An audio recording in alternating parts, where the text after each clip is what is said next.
Gandang hapon po sa ating lahat. Tayo po ay magpapasimula na ng ating gawain. Tayo po ay manalangin. Ama naming Diyos na makapangyarihan sa lahat, maraming po salamat at muli ay dinala mo ako sa tahanan ni Ate Lenny na sila po ay nasa mabuting kalagayan at maging ang kanyang mga anak. Maraming salamat, Lord, sa mga pagpapalang patuloy po ninyong pinadadaloy sa amin.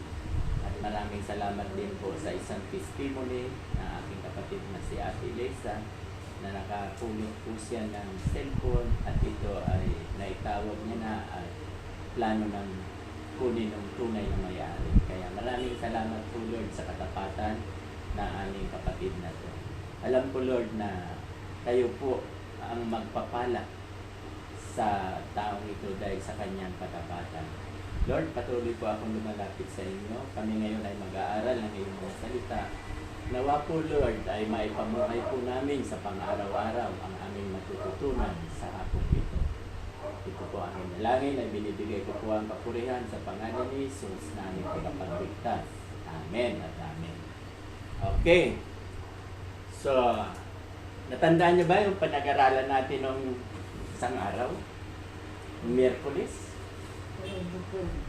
Ha? Sabi niya pag-aralan namin evolution school. Hindi, binigay niya ano eh. Ano pa? Yung pinakaumpisa. Okay. Yung pinakaumpisa, sa kamay uli. Diba? Ano ba napapansin ninyo sa kamay? Sabi ni Ate Lenny, hindi pantay-pantay ang daliri. Si Ate Lisa, ano naman ang nakikita mo sa kamay mo? Mayroon pa, marami yan. Guhit. Ha? Maraming guhit. Maraming guhit. Yan na ba yung tinatawag na guhit ng palad? Okay, ano pa? Ano pa ang nakikita natin sa ating mga kamay? Continuation lang to. Ang nakikita natin sa ating kamay, pag hindi ka na pwedeng magperma, anong ginagawa sa'yo? Ha? Thumb mark. O, ayan, nakalimutan yun, no? Napakahalaga po ng thumb mark. Diba? At, may kapareho ba ang thumb mark? Kahit ilang bilyon na ang tao, wala. Diba? Eh, parang it's a miracle, mala. No? Kalain mo. Pareho? Oh, walang kapareho. Oh, di ba? Grabe ang po ng Panginoon natin. No? Kaya, napalaga na, walang kapareho. Kaya, pag hindi ka na nakakapirma, no read, no write ka, tamart na ang hinihingi ng gobyerno o bangko or what so and so. No? Okay. So, sa madaling salita, di ba? Ang una nating napag-aralan, yung daliri, walang pantay. So, ang ibig sabihin, lahat ng tao ay hindi para-pareho. Pangalawa, ito rin tamar, kahit ilang bilyon ng tao, trilyon pa, hindi rin para-pareho. O, di ba? Wala talagang magkapareho kahit isa. Wala. Wala. Grabe yan. Yan, di ba? Hindi papayagan ng tagmar kung may kapareho sa dami ng daliri. Pero wala talagang nangyari yan. Yung may kapareho. Wala pa po yan. Kaya ginagamit yan, tagmar. Walang kapareho. So, ang ibig sabihin, hindi talaga para-pareho ang tao. Lalo na sa ugali. Mayroon ako ngayong katanungan sa inyo. Ang tanong ko sa inyo ngayon, kung hindi tayo para-pareho, ang tanong ko, kasama na itong cross-examine, ano ang dapat natin gawin para tayo magkaisa? Dahil hindi nga para-pareho. Ano ang dapat natin na tayo ay magkaisa? Tama, ano pa? Cross-examine to. Dahil ituro ko ito nung Miyerkules, ano ang dapat gawin? Ha? O paano? Ano ang dapat gawin? Halimbawa sa loob na lang ng church, hindi na kayo maliligaw. Pag sa loob ng church, ano ang dapat gawin para magkaisa tayo? Una ba, alam mo? Sabihin, kalimutan yung mga alam mo doon sa taong yun na hindi maganda. Oo, pero hindi yan ang tinutukoy ko. Tingnan nyo, para magkaisa tayo, biblikan po yan. Mababasa nyo sa Bible at matagal ko nang itinuturo. Cross-examine to Ano ang dapat natin para magkaisa tayo? Ano ang dapat natin gawin? Sama-sama, manalangin. Sama-sama. Ibig mo sabihin, Ate Lisa, pag nananalangin tayo sabay-sabay, nagkakaisa na tayo? Hindi, sabay-sabay lang na. Sabay-sabay lang, pero unity sa English. Pero yung Nagkakaisa. intention, yung mga iniisip, iba-iba. Oo. Paano? Ano ang sekreto para magkaisa tayo? O, so, tayo tatlo na lang. Huwag na tayong lumayo. Ano ang dapat natin gawin para magkaisa? Wala mo ba sa Bible yan? Nasa Bible yan. Ang tagal ko nang tinuturo. Nung Miyerkules, tinuro ko rin eh. Nakalimutan nyo lang eh. Sige, pakibasa Lisa, Hebreo 12:2. Yung sa iniisip. Hebreo 12:2.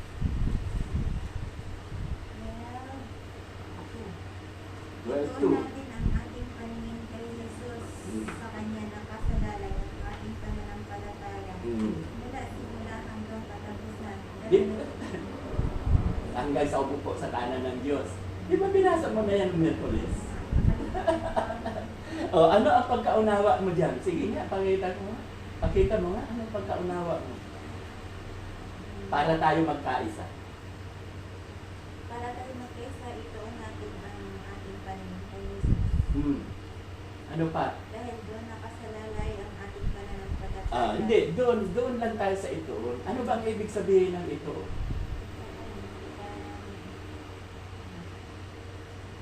Matagal ko na tinuturo, ako na magsasabi. Si Jesus, ang doon lang sa kanya ang parang sentro. O, nakikita nyo, tama, di ba? Mayroong kalisa, may kabayo.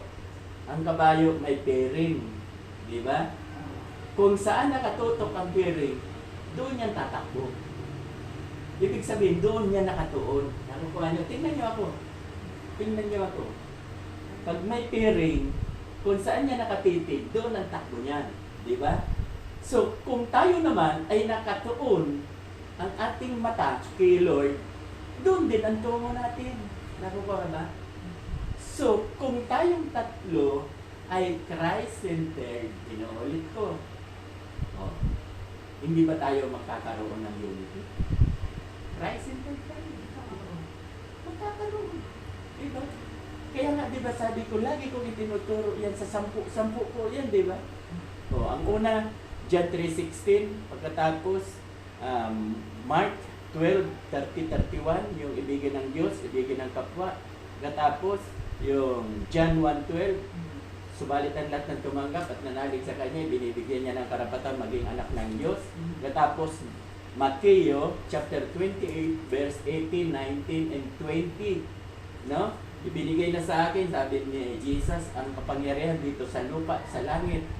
Kaya't humayo kayo, gawin yung alagad ko ang lahat ng bansa at bautismohan ninyo sila sa pangalan ng Ama, ng Anak at ng Espiritu Santo. Yun na po yun ng ikapito. Ika-anim pala. Ang ikapito, yung Acts. O, ano yung Acts? Gawa 1:8. Ang sabi doon, magkakaroon ka ng kapangyarihan pagbaba sa inyo ng banal na Espiritu at magiging saksi ka sa Jerusalem, Judea, Samaria hanggang sa dulo ng daigdig. O, pang-siyam, itong pang-siyam, pang-pito, pang-walo pala yun eh. Hebreo 12:2, ang pang-siyam. Ituon natin ang ating paningin, ha? Ulitin ko na. Kung lahat po sa church natin nakatuon kay Kristo, Christ-centered, magkakawatak-watak kaya tayo dahil lang sa problema. Diba? May example ko. Halimbawa, may atraso ako kay Ate Lenny. Dahil sa atraso ko bang iyon, iiwan ko yung church? Iiwan ko si Kristo? Di ba? Hindi. Kasi, pagdating sa loob ng church, hindi ko nakikita si Ate Lene. Pagdating sa church, ang nakikita ko si Kristo. Nakukuha ba, Ate Lisa? O, kaya, yan ang problema ko. Kasi tayo hindi nakatuon kay Kristo. Katulad nung umalis ng 12. O, kanino sila nakatuon? Kanino sila nakatingin? Kay Kristo ba o sa akin? Sa akin, paliwanag. Kasi, iniwan ako, natisod sila sa akin, nagalit sila sa akin, hindi ko naman alam. Wala naman akong ginawang kasalanan. Ang sinabi ko lang, pahinga ka na muna, hindi mo na kaya, pagod ka, wala kang na-report, kaya aalisin ko sa iyo ang katungkulan mo. Walang masama doon, di ba? Di ba? Kaya nga, di ba ito nga ang sinasabi ko sa meeting natin. Bilang administrator ninyo, I have the right to promote and demote and to terminate. Wala naman. Sino ba sa inyo ang pwedeng maglagay sa chance ng opisyalis? Sino? Si Jesus ba? Ako ang pinagkatiwalaan ni Lord na mamahala sa inyo. So ako ang magtatalaga. Ako ang magtatanggal. Alam nga namang hindi ka kumikilos, hindi ka papapalitan. O kita mo ngayon ang ating, di ba, sekretary? Ang kumpleto yan. Sa kaayusan. Nasa kaayusan na dyan lahat, pati pinagpulungan. Pati yung mga nabautismohan, mga tumanggap, nakalista po lahat yan. Lahat ng membro nakalista, pati cellphone number nakalista. O pati birthday nakalista. Kaya kita hindi kayo natutuwa ngayon. Nasa bullet na nasa television. O birthday ngayong December, cha-cha-cha-cha-cha, di ba? Yung October, November, nandiyan. Yun kasi ang hinahanap kong secretary. So, bakit ako napunta dyan? Kung siya nakatuon kay Kristo, kahit inalis siya sa katungkulan, tama yung sabi mo, Ate Lene, makakapagpahinga pa siya. Dahil sobra na ang trabaho niya maging sa bahay niya. Siya ang tagaluto, pinapakain niya, ilan, ang dami-dami. Kaya nalang bata. 12, nag-aalaga pa ng apo. Oh, hindi na talaga kaya. O ano, bakit? Bakit nagalit sa akin? Kasi hindi siya Christ-centered. Pero kung Christ-centered, kaya sino man dyan, hindi ko kayo pinagbabawalan umalis. Pwedeng umalis anytime. Pero bakit kaalis, lilipat lang sa malapit din? Hindi tama yung kaya, di ba? Sabi ko nga sa inyo, ano ba yung mensahe nung nakaraan ako nagsalita? No retreat, no surrender. Ang ibig sabihin ng no retreat, no surrender, kay Kristo, hindi sa church natin. Di ba yung in-example ko pa sa inyo? Di ba nag-example ako si Job? Ano yung nakipagkasundo? Si Satanas. Kay God.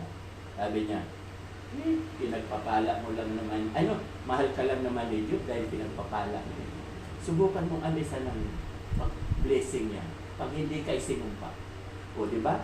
10 niyang anak patay, lahat ng mga mayroon siyang 7,000, 3,000 na mga alagaing hayop, lahat yun namatay.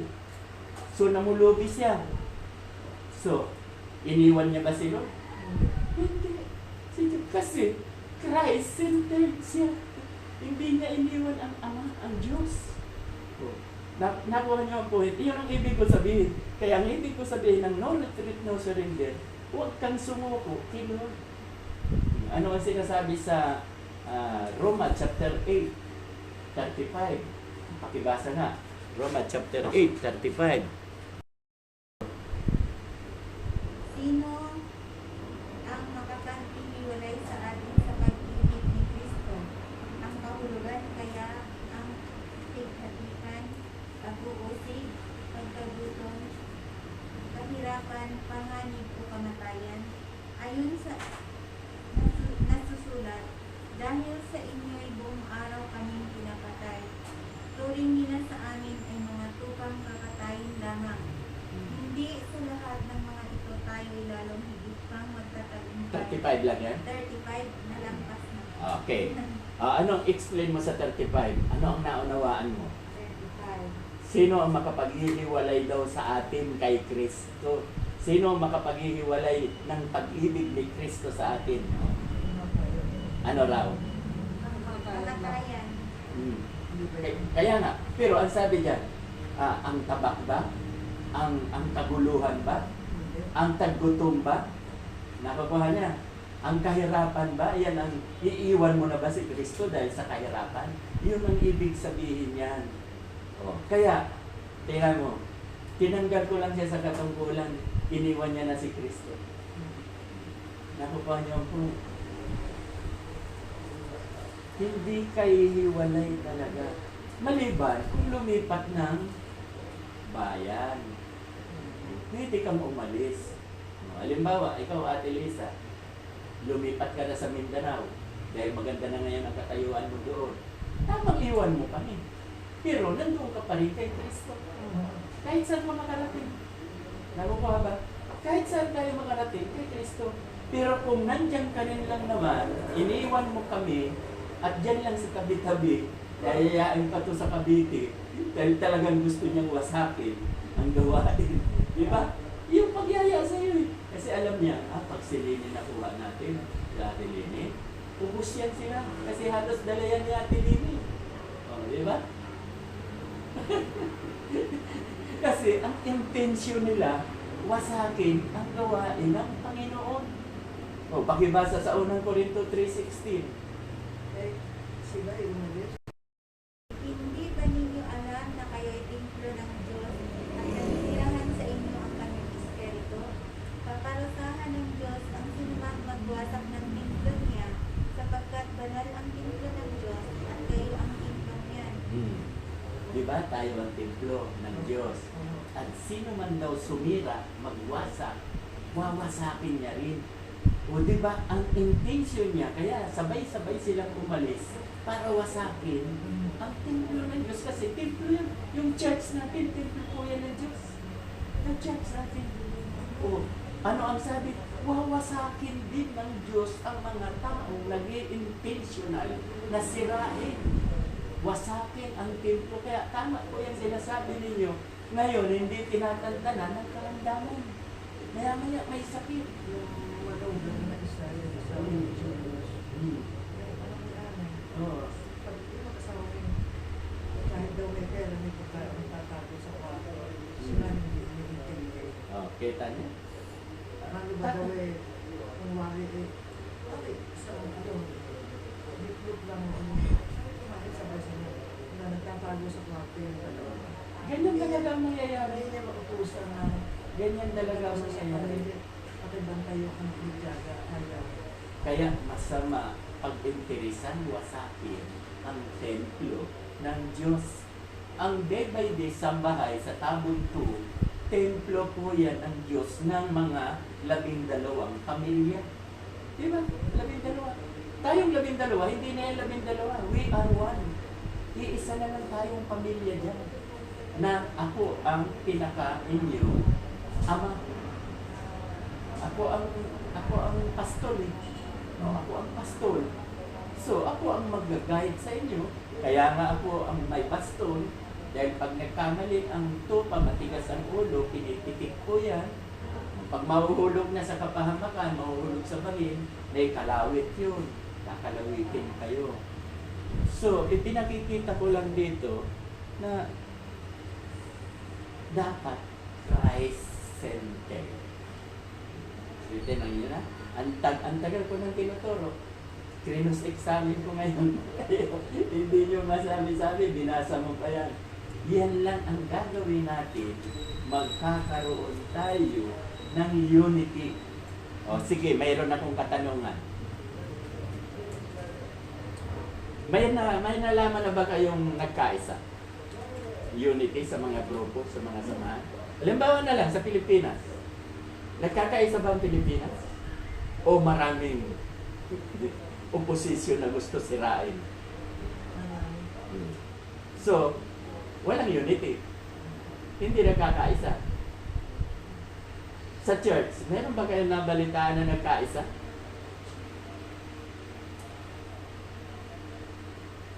Diba? Ang sabi nga, yung nagkakampi-kampi, may magkabahagi ang nangyayari sa loob ng church. O, diba? Wala rin. Wala rin, maraming church na nahati. Ang Iglesia ni Cristo, nahati yan. O, ang Katoliko, nahati yan. Nagkaroon ng Orthodox, no?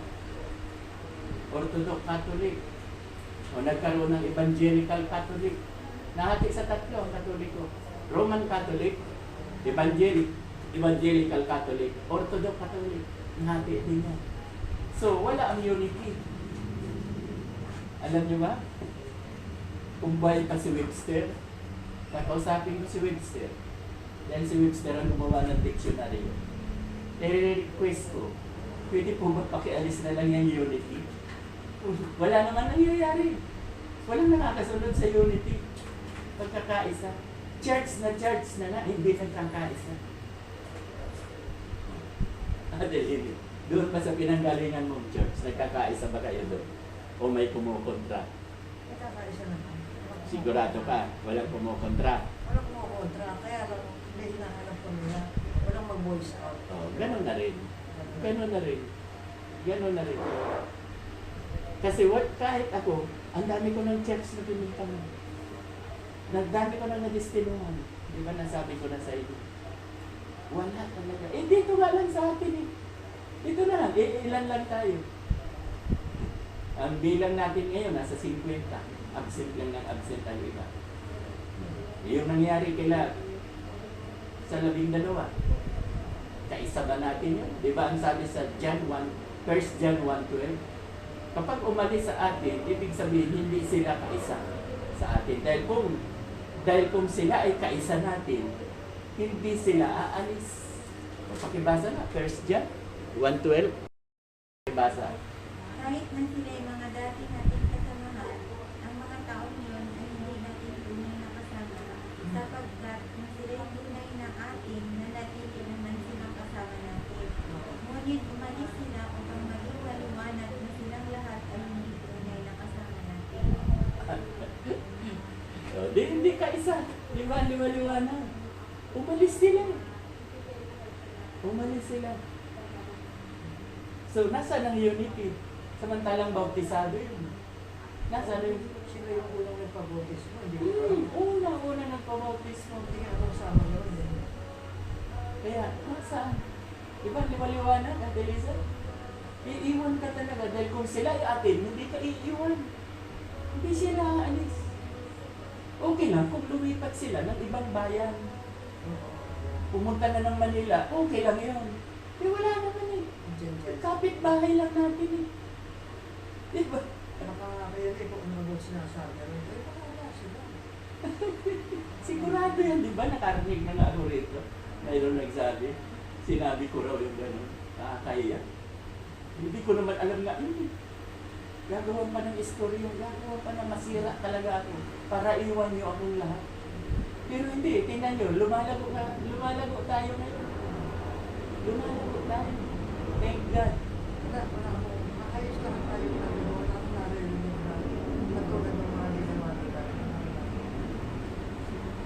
So, napaka-simple bagay, ang galing umano. daling gumawa ng paraan, wasakin. Di ba liwaliwanag? Unang Korinto, chapter 3, verse 17. We are a temple of God. Sino man ang magwasak ng templo ko, wawasakin ko rin. So dito may mga trabaho. Pagawa. Si Lord ang binangga nila. Si Lord ang iniwan nila. Di ba sabi nga, no retreat, no surrender. Yun ang ibig kong sabihin ng no retreat, no surrender. O, si Abraham, hiningi yung kanyang kaisa-isang anak. Sumuko ba si Abraham? Di ba, hinandog niya. Balak niya ng patayin. Nakarinig lang ng salita. Kung tutusin nun, Lord, bakit naman ito kaisa-isa kong anak? Hindi. Mayaman ako. Lahat kong kayamanan ibibigay ko. Huwag lang kong patayin. Ginanon ba ni Abraham? Hindi. Sumuko ba siya kay Lord? Hindi. Yun pa nga ang pinagmula na ipinakita ni Abraham na mahal niya si Lord. Ipinakita niya rin ni Lord na minahal siya. Kaya nang minahal si Abraham, up to 1,000 generation saved. Kaya nga, di ba, sabi ko noon, si Abel, ang una-unang righteous, ang anak niya, wala naman. Kaya si Enoch, nagkaanak si Enoch, pangalawang righteous, anak si Methuselah or Matusalem, hindi same. Hindi righteous si Enoch. Si Noe, ang anak niya si Japhet, si Cam, at yung isa pa, hindi rin righteous. Noe lang. So tatlo lang righteous. Pagdating kay Abraham, nang si Abraham magmahal sa Diyos, lahat ng anak niya up to 1,000 generation hanggang kapu-apuhan, same. Kasi yun ang pangako ng Diyos kay Abraham dahil sa pagmamahal. O, kaya babalik na naman tayo sa 10 ko lang na itinuturo. Babalikan ko yan. John 3:16, Mark 12:30-31. O ano ang sabi sa Mark 12:30-31?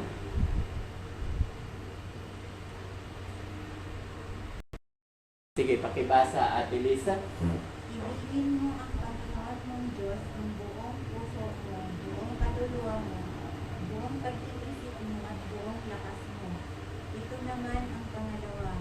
Ibigin mo ang iyong kapwa gaya ng pag-ibig mo sa iyong sarili. Wala nang ibang utos na hihigit ka sa mga ito. Wow. Di ba ang ganda?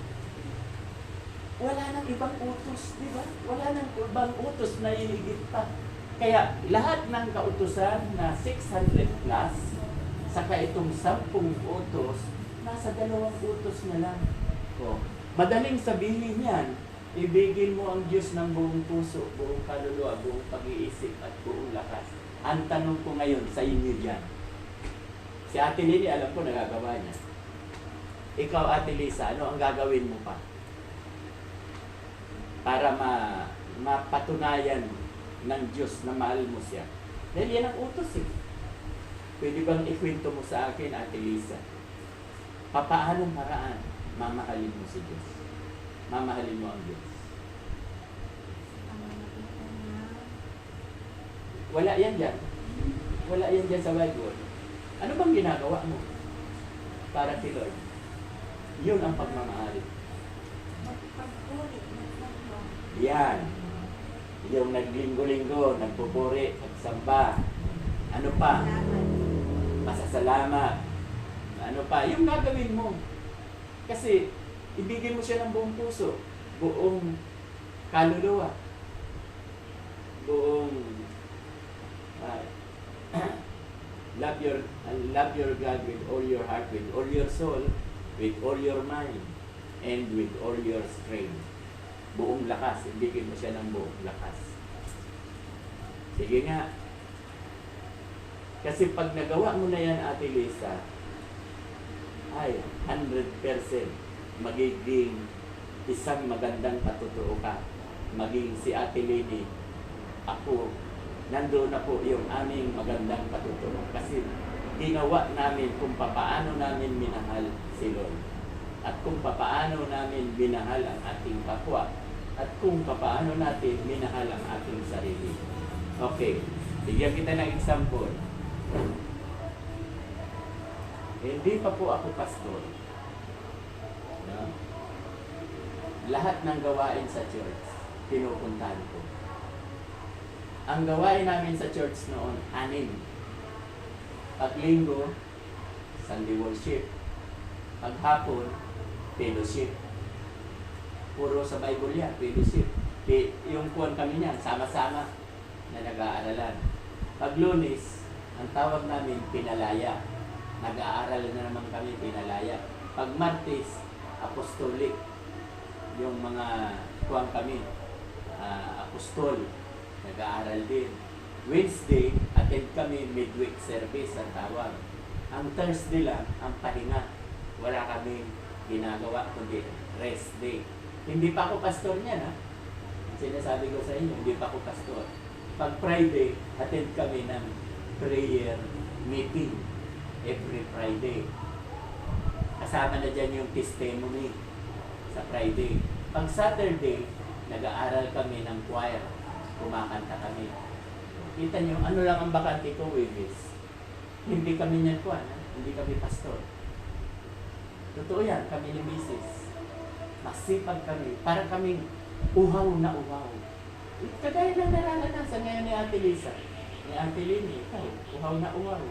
Gusto niyo, laging may gawain, di ba? Si Ate Lisa, gusto rin laging may gawain. Laging advance kung dumating. Ibig sabihin niya, ipinakikita yung uhaw na uhaw. So, ipinakikita ko ngayon sa inyo kung paano namin minahal si Lord. Bigyan ko kayo ng example. How many hours in 1 week? Ate Lisa, 24 hours a day. Times 7, 168 hours. No? Sa 168 hours, ilan kaya binibigay mo kay Lord na oras?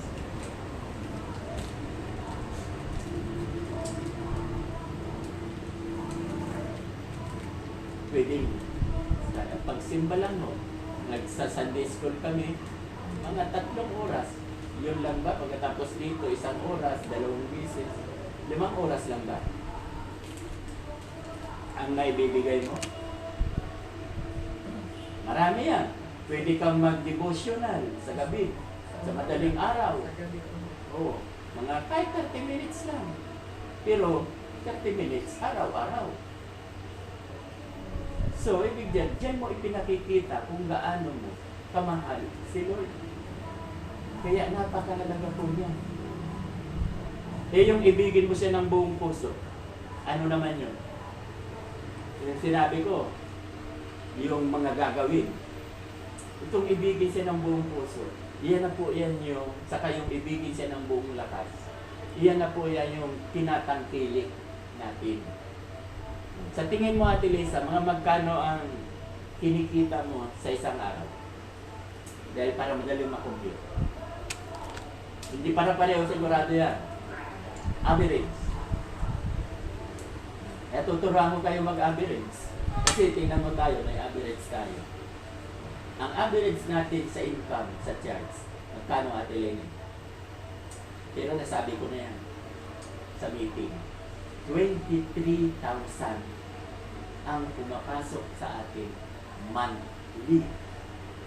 Kasi nagkaroon tayo ng 272,000 in 1 year. May cellphone kayo, divided by mo. 272,000 divided by 12. Sabi ko sa inyo, no retreat, no surrender. Bakit? Tingnan mo si Ate Leni, 34 years. Tingnan mo ako, 33 years. Tingnan mo si Kuya Jeff, 43 years. Tingnan mo si Kuya Anton, 28 years. Talagang, hindi na namin iiwan si Lord. Ikaw ba? Iiwan mo pa ba si Lord? Ate Leni? No retreat, no surrender. Oh, kita mo. Pero, lahat kami, wag na muna yung dalawa, kami na lang dalawa. Pinagpapala kami ngayon, umaani kami dahil nagtanim kami. Ano ba yung tanim? Yung pagmamahal namin kay Lord. Ngayon, kung wala ka talagang pangbigay, pero imposible, may kita kahit paano. Dahil ang sabi sa Bible, ang pinagkatiwalaan sa maliliit na bagay, pagkakatiwalaan sa malaki. Ang ibig sabihin, Ate Lisa, maliit ang kita mo, 700 lang naman. Pero nagbigay ka, ibig sabihin, man mo si Lord. Pag lagi mong nagagawa yan, mabait ito si Ate Lisa, nagagampanan niya, kahit ang liit-liit ng kita, kahit ang liit ng kita, hindi nakakalimot kay Lord. Kaya sabi ni Lord, bibigyan kita ng malaki ng kita. Dahil pag malaki na ang kita mo, lalo ding lalaki din ang ibibigay mo. Nakukuha ba ang point? Lalo lalaki din. Kaya, di ba ano ang sabi, ang pinagkatiwalaan niya sa 5,000, naging tapat, dinubli, binigay, naging 10,000. May pinagkatiwalaan sa 2,000, nadubli, 4,000, mabuti kang katiwala. Iyo na yan. Nasaan yung binigyan ng maliit? Nasaan yung 1,000? Ay, natakot po ako dahil kayo ay malupit na ginaon ko. Wala kang kwentang katiwala. Ibig sabihin, hindi man lang kumita. 1,000. Akin na nga yan, ibinigay pa doon sa 10,000 at 4,000. Hinati doon. Nadagdagan pa. So, ang ipinakikita ko rito, ibigin daw natin ang Diyos ng buong puso. Yan ang pagsubok. Ngayon, kung wala ka talagang income, ibigay mo ang katawan mo a living sacrifice. Basahin mo sa Roma chapter 12, verse 1. Kaya nga mga kapatid, alang-alang sa masaganang habag ng Diyos sa atin, ako'y nakikiusap sa inyo na ialay ninyo ang inyong sarili bilang isang handog na buhay, banal at kalugod-lugod sa Diyos. Ito ang karapat-dapat na pagsamba ninyo sa Diyos. Huwag kayong makiayon sa takbo ng mundong ito, sa halip hayaan ninyong baguhin ng Diyos at inyong pag-iisip. One lang ha? Awan. Tapos na. Okay. Yung kahapon lang, may nagawa kang kalugod-lugod sa Diyos. Eh. Ano yung nagawa mo kahapon na kalugod-lugod sa Diyos? Alin? Anong ayon? Cellphone! Diba? Kasi yung ginawa mo na isinulit mo, kalugod-lugod sa Diyos yun. At ang sabi dyan, ialay natin ang ating buhay bilang a living sacrifice. O, alimbawa, wala ka talagang income, wala ka talagang kinita, di pumunta ka sa church pa rin kahit wala kang kinita. Kasi doon mo ipinakikita na inaalay mo ang iyong buhay kasi ikaw ngayon ay kabahagi na ng katawan ni Kristo. Bahagi na tayo lahat dyan. Pare, ikaw ang paa, ikaw ang kamay, o ano man sa atin. Bahagi ka na. Kaya, tayo ang katawan ni Kristo, si Kristo ang ulo. So, yan. Yung talagang walang kinita.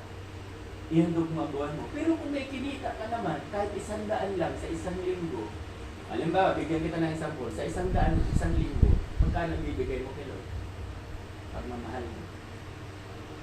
Yung bukal sa iyong kalooban. Dahil kinita ko, 1,000, 100 Sa lang. ngayon kasi, nag-aano ka nga pa ba Na,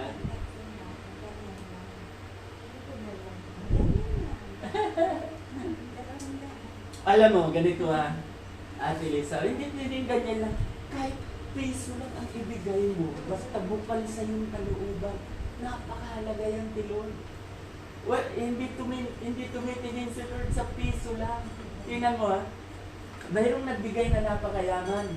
Pinakalansing pa, sabi sa Bible. Kung halimbawa, 10,000 ang bigay niya. May nagbigay naman na pulubi na 1 kusing lang.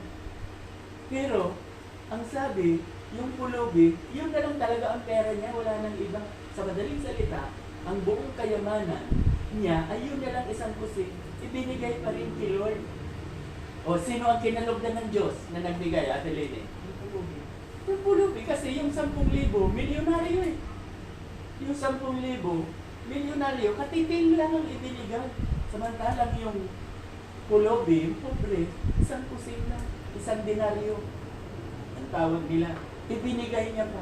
Dahil yun ang pagmamahal niya sa Diyos ng buong puso.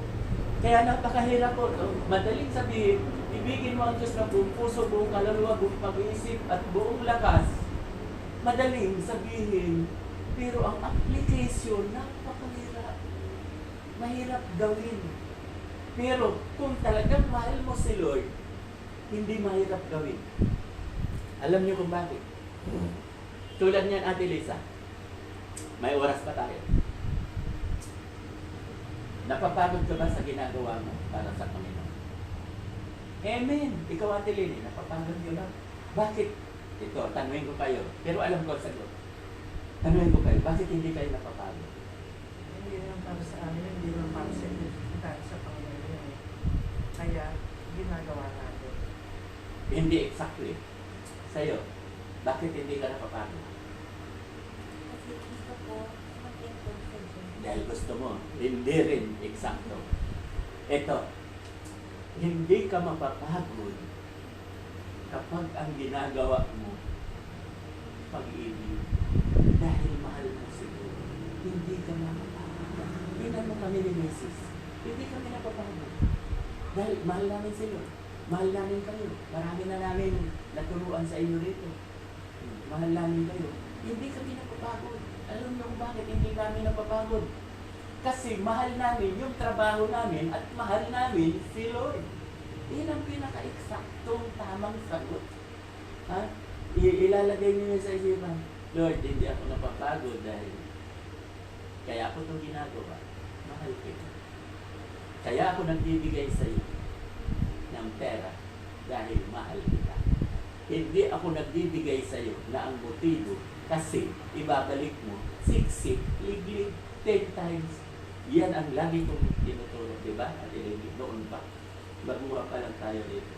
Pag nagbigay tayo dahil mahal mo si Lord, hindi ka mapatapos. Yan ang sikreto. Kaya kung nakikita mo, matanda na kami pareho. Masaya pa rin kami. Bakit kami masaya? At bakit hindi kami napapagod? Dahil mahal namin si Lord. Mahal namin ang kapwa. Di ba yun ang utos? Wala nang ibang utos na mahalaga. Di ba?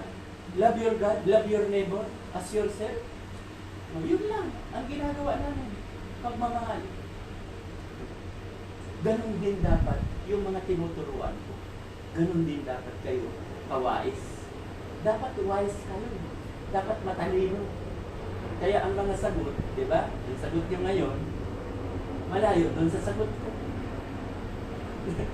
Di ba? Mapapagod pa rin kayo. Pero pag sinabi nyo, kaya ako ito ginagawa, mahal kita, Lord. Mahal kita. Kaya ako ito ginagawa sa kapwa ko, mahal ko kayong lahat ng tao. Ganun lang po pag-ibig. Kaya God is love. Ang Diyos ay pag-ibig. Mayroon ba kayong katanungan? Naunawaan ba? Madali? Naunawaan. No? Dapat sa church, para maging unity, nagkakaisa, si Kristo lang ang titingnan. Ha? Kaso ang problema dyan, baka ang iba pupunta lang doon para, diba?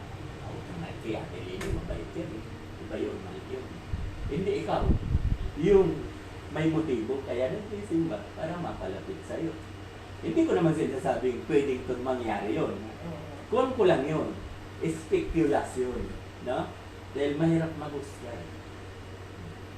Kung ganun ang kanilang attitude, mali, huwag na sila magkatuloy.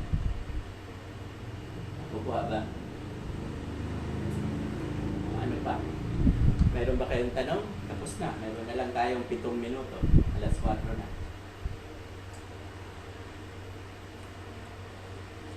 Ako yung hindi siya patuloy na kung sila bilang makakarinig sila ng matagal na salita ng Diyos. Ay hindi na tumingin mo sa puso at isipan. Ito na. Tama yan natin, tinitinan mo nga. Kung mahal nila si Lord, nandito sila. Pagod na pagod ka na lang kahit invite. Inunawa mo na lahat. Sa tuwing makikita ko ako, magsikapan nyo. Kasi kung gusto nyo may paraan, kung ayaw nyo, Yes. kung ano binakaya nyo sa akin. So, liliwanagin ko lang sa inyong dalawa. Kung nagmamahal sila sa Diyos, pupunta yung dito kasi kumain to eh. Di ba 168 hours ang ibinigay sa atin in 1 week? 168. O kumbaga sa ikapo na lang. Total, hindi naman pera. 168 times 10%. 16 hours dapat ang ibibigay natin kilo a week. 16 hours dapat. Dalawang oras na lang ibibigay nila sa church. Tapos Bible study, tig-isa. 4 lang na oras. Lagi pang wala. Diba, Ate Lene? O paano sila pagpapalain na tulad natin? Ang problema yan, makakala ni Pastor. Nakag-usap ko. So, alam niyo ba, 3 lang tinuturo ko, salvation, sa langit, sigurado, hahaba ang buhay. Pangalawa, pagpapalain. Itong ginawa sa amin, sa 4. Dahil no retreat, no surrender kami. Si Kuya Jeff, si Kuya Anton, ikaw, Ate Lene, ako, pinagpala tayo. Dahil hindi tayo sumusuko, hindi natin iniiwan si Kristo. Ikaw nga ngayon, lalo ka pang nagiging masigasin. Diba? Hindi ka napapagod magyaya na magyaya. Lika, dito kayo, dito kayo. Kaya lang, hindi lahat perfect. bilang lang ang perfect. So, napakaganda ng nag-aaral, di ba? Napakaganda na nag-aaral ng salita ng Diyos. Ano ngayon yan? Lalong dumadami ang problema ng pastor. Lalong dumadami, lalong Tama. katulad yung nalaga ni Miley. Tapos pumasok sa hospital. Okay, so don't mention lang yung pangalan. Maraming. Okay, so, Sinasabi niya sa akin. Ate Lenny, kung wala na kang katanungan, closing prayer si Ate Lenny. Ate Lenny.